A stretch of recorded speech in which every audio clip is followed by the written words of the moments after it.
Dude, I'm not gonna lie. This video is spectacular. The amount of research you did in this video is actually quite incredible. And the reason why I say that is because... Alright, ladies and gentlemen, this is Alex, your toxic dating coach. Sorry, I left my whip in Mexico. I know. I left the toxic. So we're gonna talk about why men can't open up emotionally. And what's the other thing in the video that it says? And until you do this, okay. Whew, man, I was like, I thought there was no hope. Look, man, I'm not gonna lie. This video is actually really good. And I'm gonna explain to you why that is. And I just never seen a video where Mark, first of all, Mark is dieseled as fuck. He's a tank and a half right now. I don't call myself heterosexual. I call myself super straight. That's my gender. Okay, call me super straight. That's how I identify with. What super straight means is that we're so fucking straight. I'm just kidding, man. They'd probably have better relationships with women. That was YouTuber's comment, and I think you did right, YouTuber. And that's why today I'm going to take you through a walk through a man's world to show you why men have such struggles with vulnerability and what you as a woman can do to help us share. Well, to explain this, we need to go back in a man's world and look at where men come from. You see, men from a very young age. If we go this is really good. Right back to the beginning of men, where they come from, just 8 weeks after they're conceived. So they're still in uterus, just 8 weeks already, we're seeing differences between men and women. Oh, this is not very woke of you, Mark Rosenfeld. How dare you say that a man and a woman, there's such a thing, such a binary thing? That is not very woke. There are multiple genders and we cannot... I'm just being sarcastic because of the woke BS that's out there. I agree with him. I'm just being sarcastic, because I'm trying to find something to disagree with. But I'll be honest with you, I watched this video and it's very hard to find anything that I disagree with. It's actually quite impressive. Man's brain between 8 weeks after conception, right, it says between men and women. A man's brain between 8 weeks after conception, right through to 1 year of age, is already being flooded with testosterone. Now, testosterone, if you didn't know, is the hormone of dominance and aggression. It's the hormone of focus and goal orientation. And testosterone encourages competition more than it does cooperation. So when you're dealing... And that's why, it's not to say that it's a negative thing or a positive, but some of the most competitive people are men. That's what testosterone does. Now, women are very competitive amongst each other, right? But in general, most of the shit you see that's built was meant to get puss. Was meant to get some poom poom, So it's just guys are just naturally more competitive than women. Women are more nurturing. Women are more empathetic than men are. It's like there are differences. There's nothing wrong with having differences. It doesn't make you any better or worse. Dealing with a man, you're dealing with someone even who, before they were born, had this flood of testosterone marinating their brain, changing some of those circuits to support these behaviors. Now, it's not only testosterone. There's a second hormone called MIS. Look this hormone up if you're interested. I find it fascinating. It's called Müllerian inhibiting. This is why I like it, because he finds it fascinating. You could tell Mark Rosenfeld likes this. Alex, have you changed your tone with Mark? It seems like it. I'm a petty person, but I call props when it's props, Substance. And what it does from 0 to 12 years of age, it defeminizes the brain and creates circuits for exploratory behavior, circuits for sexual interest and pursuit, basically circuits for play, aggression, exploration, and rough and tumble behaviors as well. Listen to this, this is so good. It's creating all these muscle circuits for that kind of activity. So you've got... He's saying like muscle circuits for that kind of activity. That's so... I find that really fascinating. Like he's saying it's so fascinating. But these two hormones acting in a man before he's even hit puberty. So these hormones up to 12 years of age are all having big effects on the minds of men. In fact, one of the effects that you might know if you're a mum is if you've ever wondered why male babies make a little less eye contact than female babies, they tend to follow moving objects more. That's the influence of MIS. And then as babies become born, that's less eye contact than female babies, is if you've ever wondered why male babies make a little less eye contact than female babies, they tend to follow moving objects more. That's the influence of MIS. It's kind of interesting. Perhaps maybe it evolved because we were hunter-gatherers and we sort and the men were the ones that hunted, and we had to observe moving objects. Now, mind you, understand this. Most men were not successful at hunting, and that's a fact. It was very rare for them to take out a mammoth. If they actually did that, they will never stop talking about it. And it'll go from I killed one mammoth in the afternoon to I killed a fucking T-Rex. Like, back then, people just retold the stories of killing an animal. Truth of the matter is, the ones that actually provided most of the food were the women because they were actually gathering fruit. Those were more consistent sources of food.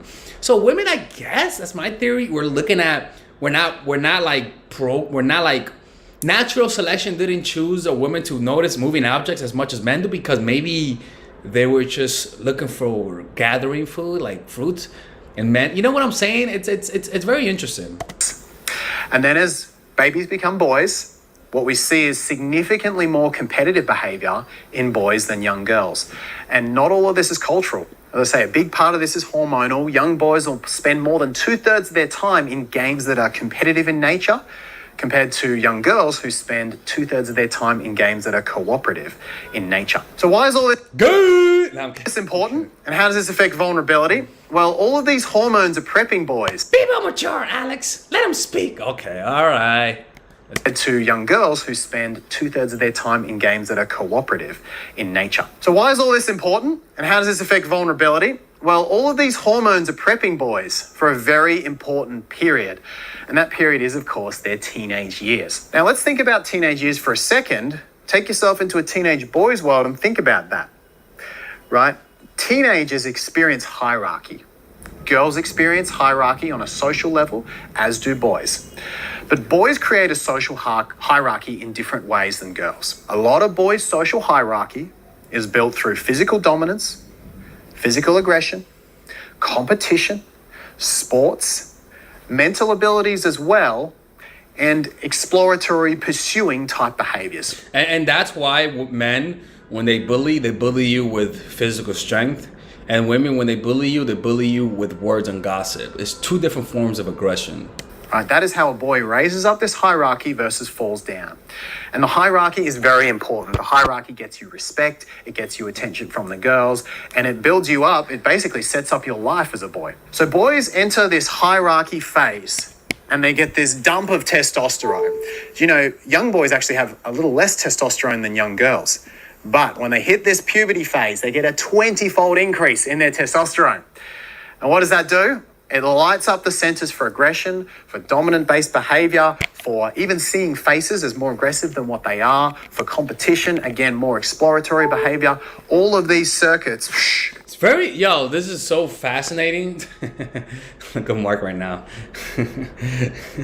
But it is quite fascinating, man. This is actually just crazy. Light up so that a boy can do well in this hierarchy. Now imagine you're a boy in this hierarchy.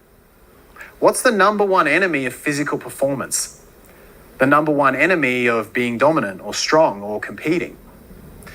The number one enemy is in fact emotional weakness. And you see, the muscles of the face are all connected. This is so interesting. This is so interesting. To the emotional centers in our brain.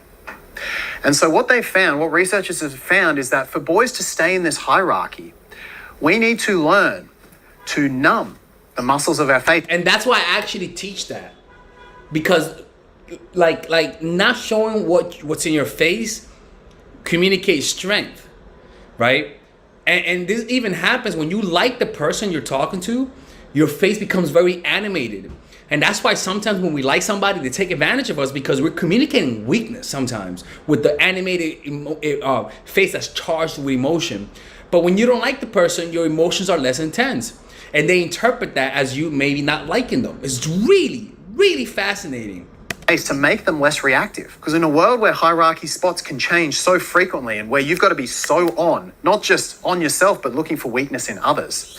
Seeing weakness in the face, seeing fear, that's an opportunity to make fun of someone and go up the hierarchy yourself. And that even happened to me where I remember I used to be bullied, but then there was a new kid who came in and I noticed people bullying him. I swear to God, there was something in me that when he fucked up, I felt the assertiveness to say, to bully him too. And it was because of what he was communicating. Like, he was communicating weakness. He was somebody who was always trying to please people. And I still remember that. It makes me sad thinking about it now because he was bullied. But he was weaker than me when I was a kid. And it's kind of like, it even activated the predator in me also. And it was because he was just such a, like, he was always trying to please people, hey, laughing at people who weren't even smiling when he was talking. Like, that kind of stuff, people interpret that as weakness. So what you gotta do, men and women actually, is learn to lower your nonverbals. And that's gonna, just doing that will communicate strength. Or get teased and fall down, right? So pretty quickly, even without the cultural additions, we've got boys who are learning that if I show emotions on my face, I go down the hierarchy. And the Stoicism and men's love of hiding, being strong is born. Yeah, it's almost like what they want to do is kind of like showing emotions equals weakness, right? Not showing emotion equals strength. That's pretty much their perception. And it becomes hardwired. And through generations of men, throughout millions, well, a few thousands, 100,000 of years, this trait is wired in us. It's not deeply wired like other traits, like the desire for sex. But actually, no, fuck that shit. I'm not even gonna act like, I think it's deeply wired in my opinion, but I don't know. All of this begins is men are training themselves for 5 to 8 years in these environments. Every man that you've ever known has spent 5 to 8 years learning, having subtle cues that emotions could seriously dip me down the male hierarchy. Now you might think, well, can't he just share his emotions with like a guy friend, a boyfriend? Shut up, Melissa. No, you can't. At the time, and look, maybe if he was very lucky, he'd be able to do that behind closed doors. And that's where a lot of the most emotionally balanced men come from, is they do have that opportunity either with a friend and a parent to really... So true, man. This is yo, Mark is hitting it out the park. Like, seriously, this is a home run video. This is a home run video. This is actually spectacular. In fact, I think I even commented. What did I say? This video was amazing. Yeah, exactly. Really have those emotions behind closed doors. But in most cases, weakness, showing it on the face as a teenage boy, that's going to make you enemies more than it's going to make you friends. Because everyone's looking for a chance to jump you in the social hierarchy, and weakness is that opportunity. Yep. Because our DNA, understand, is always trying to dominate. It's always trying to put somebody down to put itself up. Your DNA doesn't know what the fuck it's doing. It just knows that it has to procreate. It knows that it has to dominate. And the best way to dominate is to remove the competition. And the best way to remove the competition is to lower their serotonin level, their will to fight, and put them down so that then they can submit to you. And the way you lower people's serotonin levels is by bullying them. Serotonin is the neurochemical that you feel whenever you feel respect or a lack of respect. So you must remember that boys, the men that you know, have all been trained in this hierarchy. They've even done studies. This is fascinating. They've even done studies where they show emotional pictures. They show emotional pictures to men and women. And they actually notice that there is a bigger response in the man's brain if you only show the picture for 0.2 of a second, very quick, a fifth of a second, if you only show that picture. But men, even though they have a bigger reaction, that reaction dips almost immediately and you don't see it. Whereas women, with their use of mirror neurons, much higher. Bottom line, even though men react, they've learned over time to bring that reaction down. Now, from a biological perspective, if you think about this, it makes a lot of sense, right? Young boys are more exploratory. They're more likely to take risks. They're more likely to push boundaries. And this makes a lot of sense because you don't want young girls doing that, right? It's kind of screwed up to say, but young girls are more valuable for a tribal society. 100%. Yo, man, Mark Roosevelt's looking at some evolutionary psychology. That's pretty much what he's doing. This is very fascinating. In fact, my boy, I'm going to use this in my course, Male Nature, that I'm coming up with. It's pretty much a course based on evolutionary psychology and my own anecdotal evidence and neurochemistry. I'm trying to go deep in this. I mean, it's not like I'm the smartest person, but I'm trying my best. But I'm definitely going to use this because it's a very good theory for explaining why guys don't open up. It's truly fascinating. Because they can bear children. So if someone's going to kill themselves, pushing limits, you want it to be the men, right? And this is how society expanded. This is how tribal... It's not because you're important as a woman. It's very simple. You're just able to bear children more than us. The level of importance you have and I have is based on your function. So if I'm the only guy amongst 20 women, I'm the important one. But if it's 10 women and 10 dudes, fuck the dude. You get what I'm trying to say? So it's kind of like it's all based on the function that you have in the tribe, your level of importance. Because at the end of the day, honestly, I don't believe that everybody has like an inherent worth. It's all based on how much people are willing to give for you. I really don't think so. It sounds negative, but it's not like I'm gonna sell you guys. But generally, at the end of the day, removing human psychology from it, we're worthless. Like, and it's not to be negative. You know what I'm saying?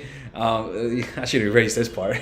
Society. Cancel him! You heard what he said. Expanded because more boys have these circuits for exploration and risk-taking, and it's why boys will typically push the limits of authority and society much harder as teenagers than girls. So what about then you as an adult? How do you help men with this problem, and how do you get guys to open up and be vulnerable with you after 5 to 8 years of training not to be? Well, the first thing you can do is if you have a boyfriend or a partner that opens up to you, make sure never to shame him for it. Hold space in that emotional display without judging, without expecting. I do agree with this. I do agree, but I believe also that some guys just will never open up because that's just the way they're wired. But let's see what he has to say. Without even speaking. Just hold space for him and support him in that, and make sure that you accept him for his emotions, that those emotions are okay for him to show you, those are loved, even the negative ones, and that those emotions and him sharing them actually make you respect him more as a man.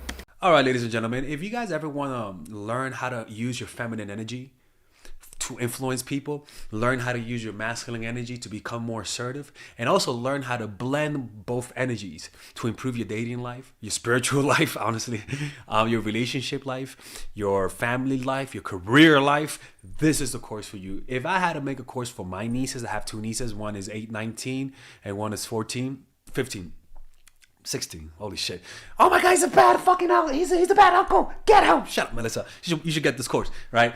And this is the course that I will make for them. So, for example, watch the curriculum, right? In the first week, we're going to be showing you how to establish a strong masculine foundation without letting it hurt your feminine energy. This masculine foundation is a source of who you are, right? It's your bodyguard. Without this, whatever feminine energy you create will be destroyed by the outside, because your masculine is your shield. So we'll talk about goal setting. We'll talk about how to develop a serious attitude. We're going to be talking about how to use more logic, how to use more goal-oriented behavior. It's more how to be a man. Now the next one is how to embrace the feminine energy, right? This one will teach you about how to minimize excessive masculine traits, developing self-awareness, healing abundant feminine energy, regulating your emotion, mastering voice qualities and facial expressions, surrendering control, and allowing pain to be felt. This is honestly, this will supercharge, like Kaioken, your masculine energy. After that, we have femininity in the workplace, and how to be feminine in the workplace without letting people take advantage of you, and the nuances of how women on power should behave versus women who are subordinates in the workplace, and even the dress code. This is based on psychology, people. It's kind of insane. I'm actually excited about this one. The next week, we talk about navigating the labyrinth of male and female friendship, and this a lot of women find confusing, so we talk about that. And how to identify envious friends, how to identify the good friends, how to keep male friends, and how to keep female friends. Week 5, we talk about how to release the burden of the past and stop and destroy mental projections. This is actually really powerful. And then week 6, we talk about how to increase your observational power so that you can read people better. And we have a bunch of bonuses. The course starts at $99, and you guys can pre-order the course today at $69 before it goes out. If you're watching this, most likely I'm in the meditation retreat, so most likely I will be praying for all of you guys. And just click on the description down below of the video, right there, you'll see it, and you can pre-order that course. It's gonna be out by the end of next month or the beginning of February of March. One of the two, people, because I have a 10-day retreat to do, and I want to finish the course after the retreat, because I think the ideas are gonna be so much better. All right, man. I'll see you guys later. Pre-order, man. I'm closing the channel.